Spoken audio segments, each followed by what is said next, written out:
we've had quite a few student athletes on this podcast where they started off with like completely different sports and then they made a transition, they went through the growing pains, and then something finally clicked. Now, at what point, Livvy, did you realize that, okay, maybe I want to take this to the next level, to the collegiate level? This is a good question. Like you mentioned, some other athletes on here that have played other sports. I also played basketball growing up, and I was completely torn, basketball and volleyball. I was in love with both up until sophomore year of high school. That's when it really hit me like I'm gonna have to choose one if I really want to go far. And volleyball just gave me a lot better opportunity with that. And I think I always had the dream of going D1 ever since I was in like eighth grade. So that Nice. 13, 14-year-old Livvy's dreams just came true. But especially, I think that sophomore year of high school, it really hit me like I want to take this to the next level. Okay. Okay. Excellent. Excellent. For younger viewers, some of the themes is just, self-driven, being motivated. Now, uh, kind of share with us a glimpse into the whole recruiting process, selecting a school, one school versus another school, kind of what the thought process was in choosing UNLV. Yeah, I was playing down a grade. So when I was in my sophomore year, I think that would be most people's 16s year. I was playing down because I'm younger for my grade. I was playing Oh, 15s. So sophomore year, I started recruiting, and I basically the reason why I had to push just to email a ton of schools, send make videos, really get on that right away was to let colleges know, hey, I am in younger, but I'm playing down a grade, and I think thankfully that was what pushed me to start getting on that and really start communicating with different schools. And I think sophomore year, I'm not sure about the rules now. I know they change a lot, but I'm pretty sure that's a great time just to start um, looking at different schools and emailing, just getting your name out there. And I was really fortunate. The club I played for in Michigan, Legacy, they were really educated and really good about meetings and letting us know how important it is to basically it might sound weird putting your name out there, but that's exactly what you have to do. And I just emailed a ton of different schools, and like I know a lot of for the young viewers, it's like how do you even pick schools? Where do you even start? I think yeah. for me, I remember my mom, my sister, and I we sat down at the kitchen table and we printed out maps of the United States, and we were like, okay, circle an area you think you'd like to go. And I remember at the time I circled all Midwest, and my sister circled all schools by the Bay Area. And now it's kind of flipped, but we just kind of started looking at what do we want to look for in terms of what a school has for us? Like, what are those boxes? What's super important for me in the beginning? I thought it was location. And then as those things changed and how my recruiting process went later on, they will change. And for me, I think the biggest thing, especially for girls that want to go to the next level, I think the biggest thing that'll set you apart is especially going to those schools' camps. I remember Okay. making a lot of highlight videos, sending it to colleges. I remember not getting a lot of responses. Some would come watch me. It was really gratifying. But the biggest thing I think that was rewarding for me was going to UNLV's volleyball camp because that's where they noticed me. And I just went to the camp just for fun. I just thought, you know what? My family was taking a trip out west anyway, and I was like, let's do this camp, see how it goes. And it went really well, and they ended up offering me after that camp. Same with another school that was recruiting me was Dayton, and I Ohio. emailed, yeah, Dayton of Ohio. And I emailed them, but they didn't start to take notice of me until I actually played in their summer camp. So I guess that's some of the advice I'd give to younger people about how do you want to get your name out there more.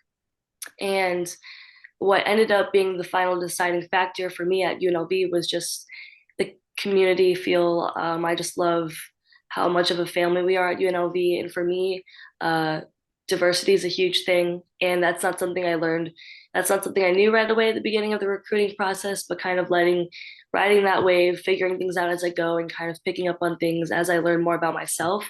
What is a place I want to look for in the future, and what's going to suit me best. And when I went on the different visits with different camps, I was really able to really feel the different environments, and I just thought UNLV was a better fit. Awesome, awesome. As far as like some of the previous student athletes, it's kind of split down the middle as far as like what their deciding factor was in making that final choice. For Yes. some, it was like the head coach. For example, you could be like, oh, it was Coach Sullivan. We hit it off well. For some people, it's the overall team camaraderie. We've had Joy Hanno. For her, it was like the scenery at the school. So people have, the different factors that help it make that final choice. Now, when was that welcome to college moment for you in volleyball? Obviously you came from the KLAA Kensington Lakes Conference, and now you're in the Mountain West Conference going up against Air Force, Fresno State. You're going against the big leagues, Division One sports. If I can understand your question, so when did it kind of hit me that I was like playing college? Yeah, like where was that welcome to college moment when you realized that okay, these aren't like any ordinary high school girls I'm going against? Yeah, that's a really good question. I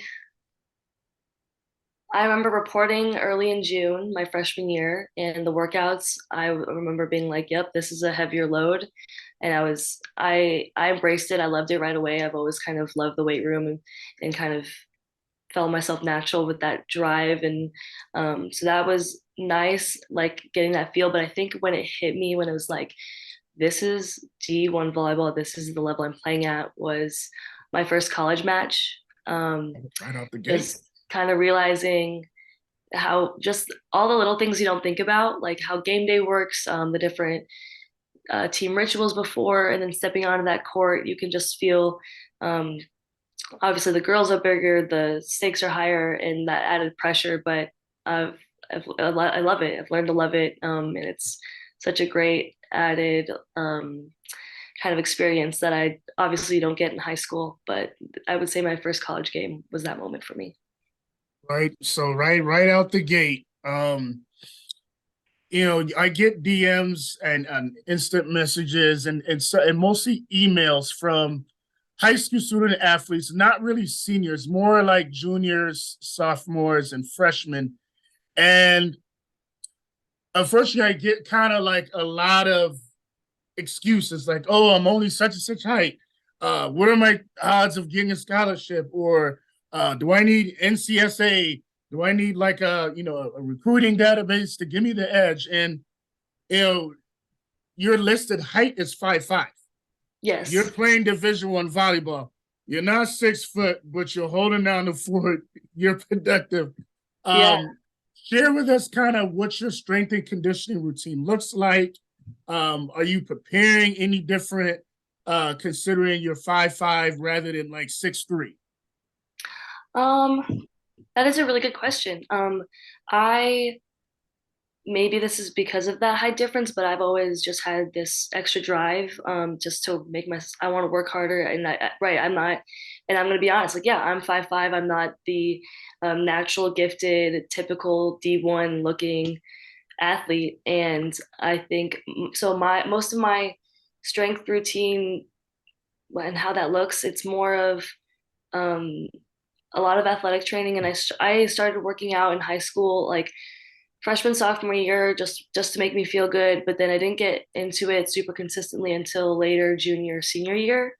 Um, and I joined like a CrossFit type gym by my school.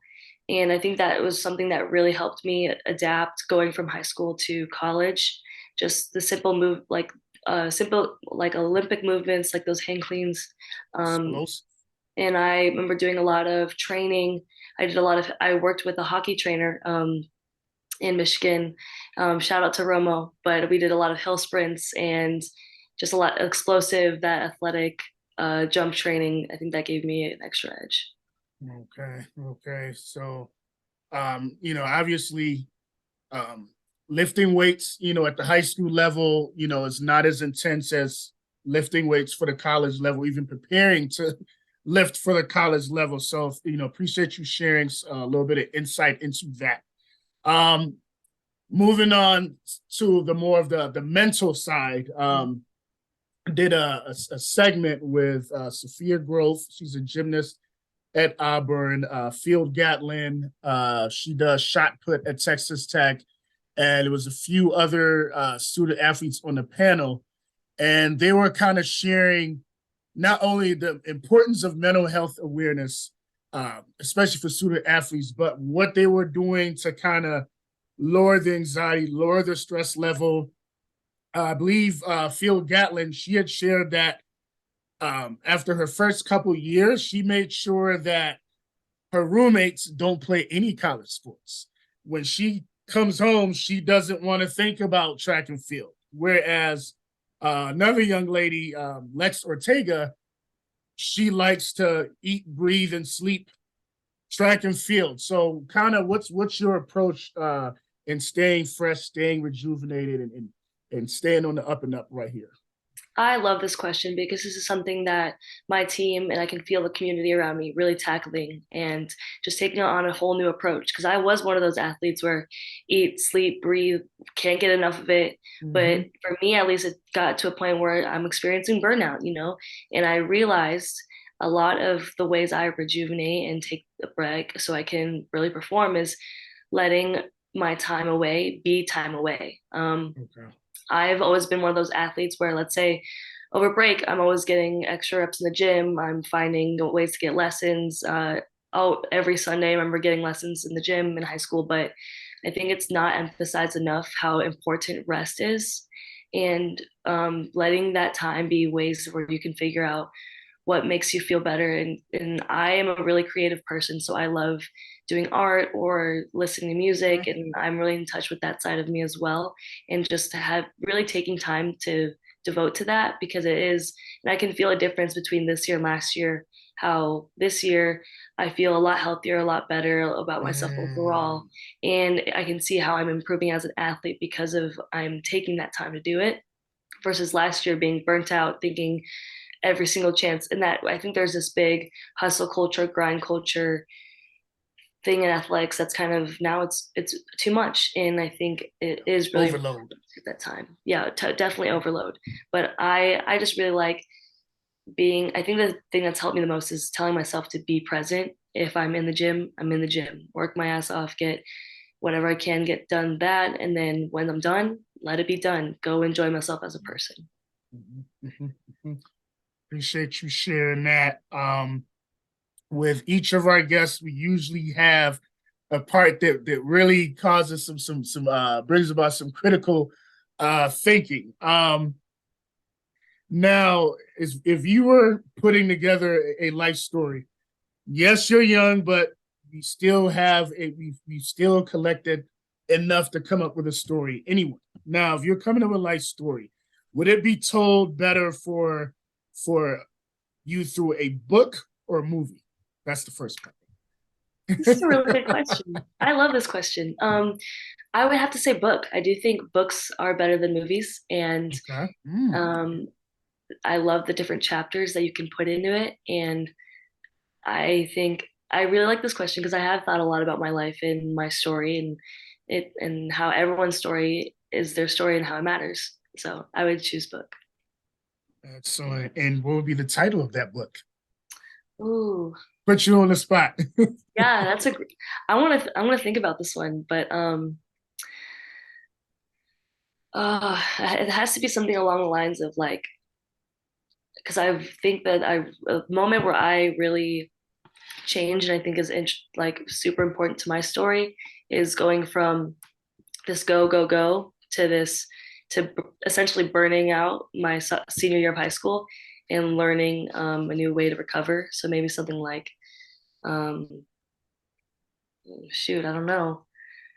Um, Might have something to do with recovery or or even, even self-titled. Because I know when I came out the military, I had so much to put in a book. I ended up just self-titling the book. So Yeah, I honestly, and I really like this question, dude, because you've asked me about physical on the court, you've asked me about off the court, how I take care of myself, and there's a lot, I would say there's a lot to me. I have a lot of different aspects that I can really touch on, especially like senior year of high school, my dad passed away. So that's another area where sorry to I have hear that. something, it's okay, but like just so much wisdom and knowledge that I've grown from that. And it would definitely be a huge chapter in my book. But I I really like your question. Thank you, thank you. As you shared that, I want to give a shout out to Fanta Minta. Fanta Minta, she's a young lady, Muslim lady. She's a high school basketball player in the Gambia in West Africa. And when her father passed a couple years back, she was talking about the struggles of um, pursuing her dream in basketball, where like in her culture, sports is kind of frowned upon for the ladies, and her father was like her biggest supporter. And so Oh, with her father passing away, she was fighting a lot more battles off the court than on the court. So I want to give a shout out to her, a shout out to you, of course. You know, this is one of the reasons why we have this youth mentorship podcast. Is one thing for a whole old head like myself to talk to kids I work with and try to give them guidance, but it's much more powerful to put the current generation out there that are already in the field to share those experiences. Thank you. thank you. And last but not least, I want to wish you good luck. You guys have more business to handle. Oh, The regular yes. season is done. You got more business to handle as a running rebel. So continual blessings, Livvy. Spread the word. Heavy Brand Podcast, Youth Sports Mentorship Podcast. Thank you so much for coming on the show. Thank you so much for having me. I really appreciate this. Likewise. See you soon. See you. Thank you.